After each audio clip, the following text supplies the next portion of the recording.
So, you asked the question why God won't go away. If God's everywhere in the universe, how could God go away?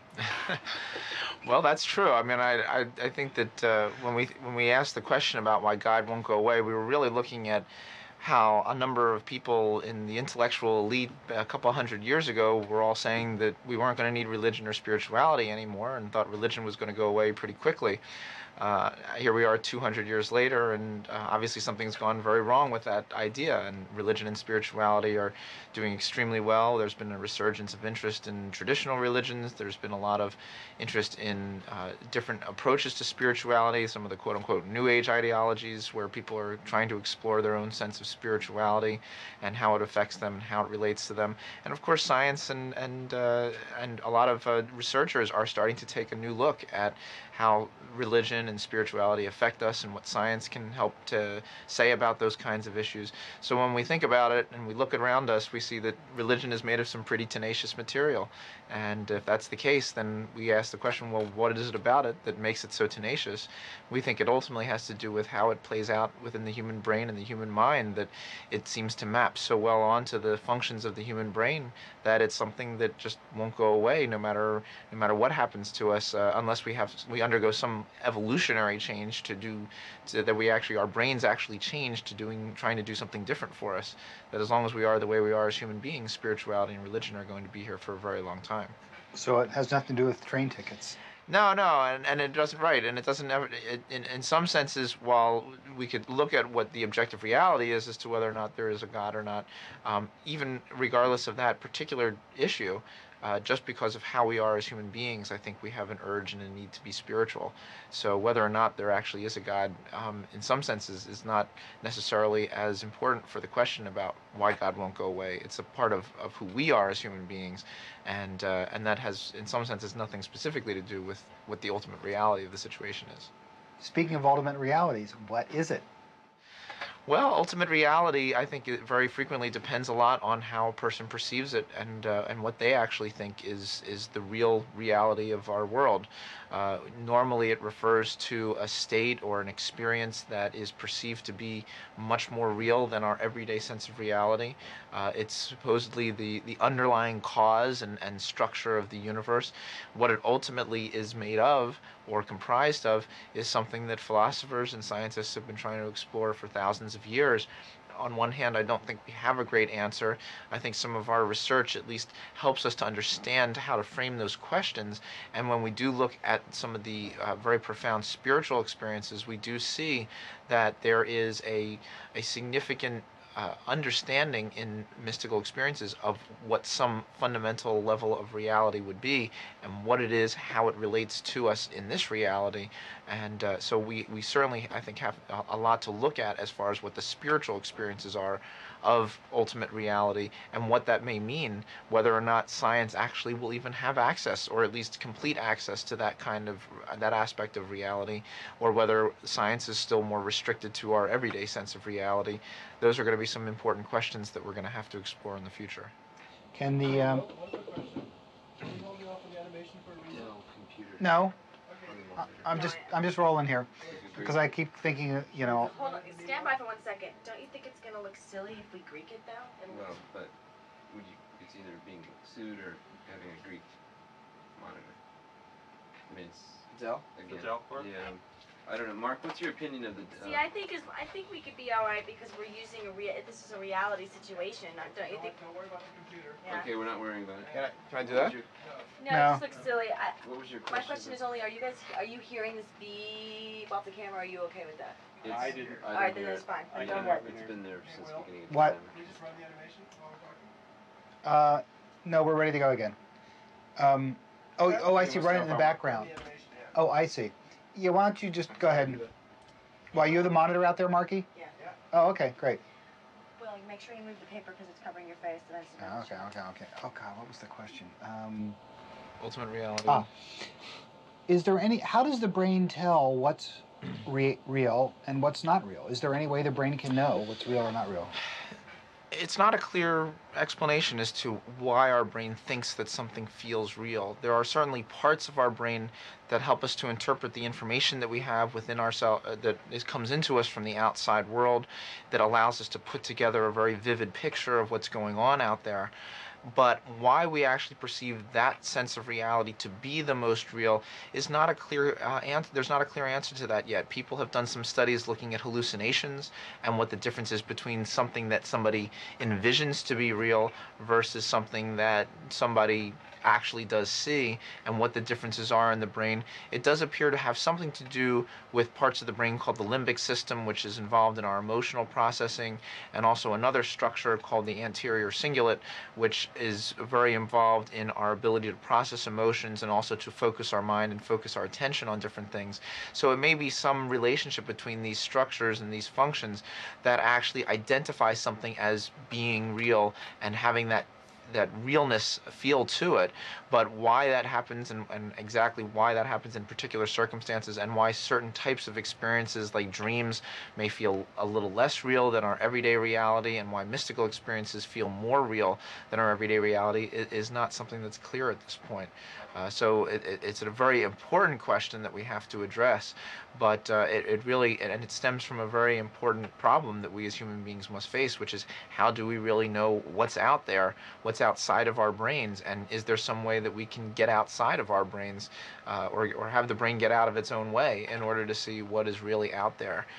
And I think that while on one hand science helps us to get part of the way there, what's interesting is that in these mystical experiences that people have, one of the descriptions that they give to it is that it is perceived of as being prior to a subjective or objective sense of reality, meaning that it's really something that exists before we as human beings begin to apply our mental processes to it. It's something that, which is why it feels so fundamentally real.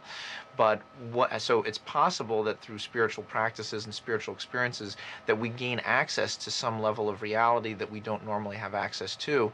The real question, though, is how are we actually able to do that, and what is it that we're actually touching when we do touch those levels?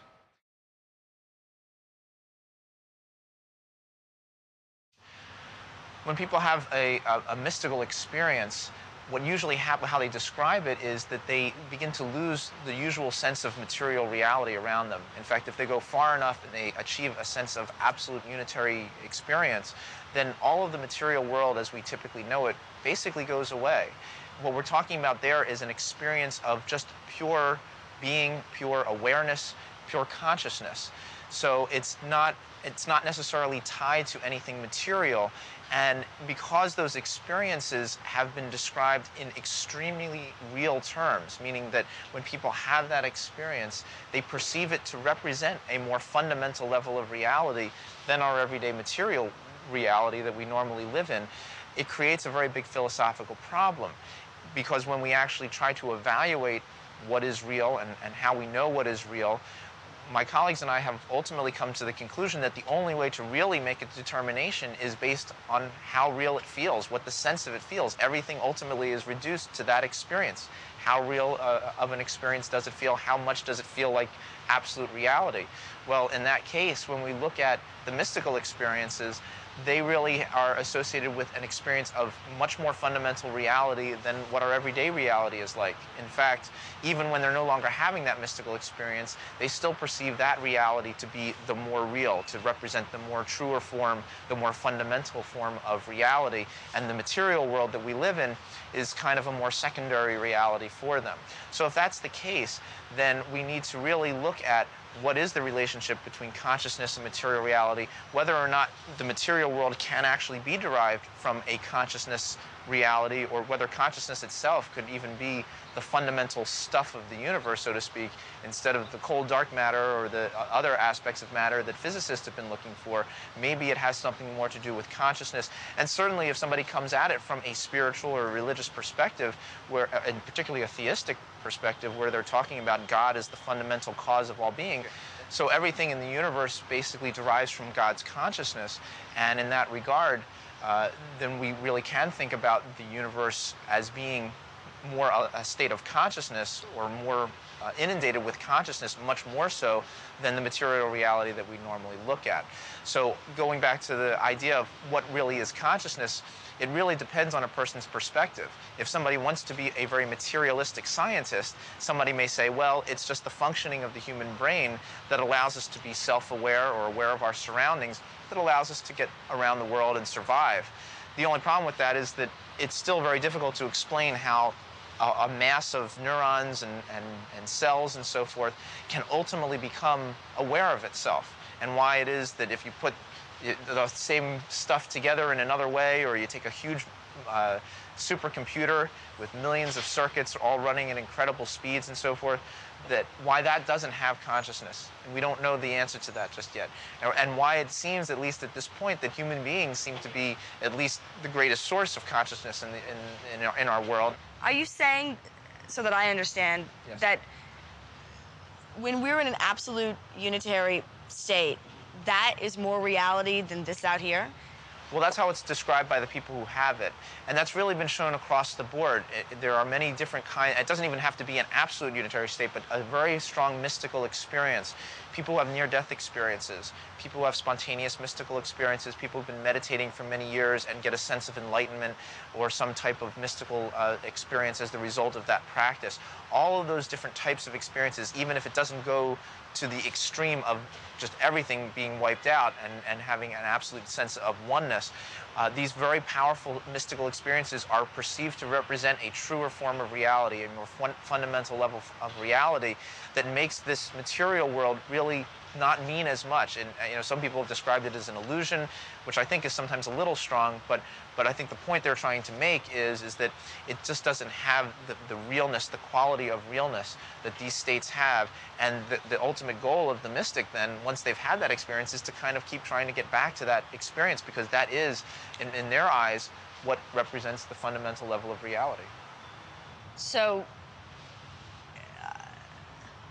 then what is reality? I mean, basically, you got to just answer that, really. I mean, well, what reality is that's the kind of the crux of the question. When we've looked at how we define reality as a human being, we looked at the criteria of which we evaluate reality and say, well, what is it that makes something real? I mean, there were philosophers in the past that said, look, if I kick a rock and I hurt my toe, that's real. I feel that, it feels real, it's vivid, and that means that it's reality.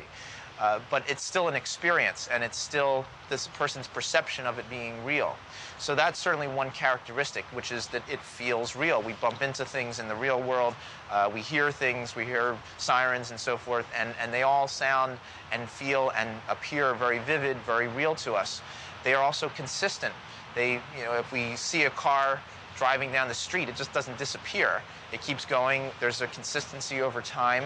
And we have a sense that when something no longer is there, that it has now ceased to exist in that reality. And we also can do a cross-comparison.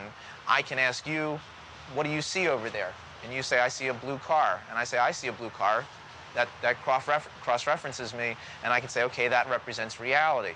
The problem is that if we actually look at all of those criteria about cross-referencing and persistence over time and the feeling of it being real, all of those still ultimately come back to how real it feels to us, because when I cross-reference with somebody, they're part of my reality.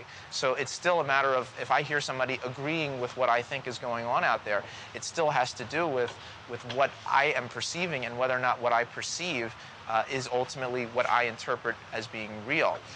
So when we try to break it down, it appears that reality ultimately comes down to our experience, to the strength at which we sense it.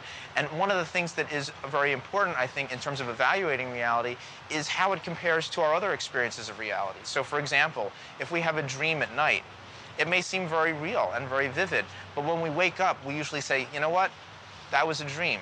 It doesn't have that same persistence, it doesn't have that same quality that this reality has. Even though when you're in it, it may feel very real, when you're in this reality, that reality seems secondary. So in many ways, reality can be very relative. And then, of course, when people have a mystical experience, that feels very real. And at that point, they feel that that's more real.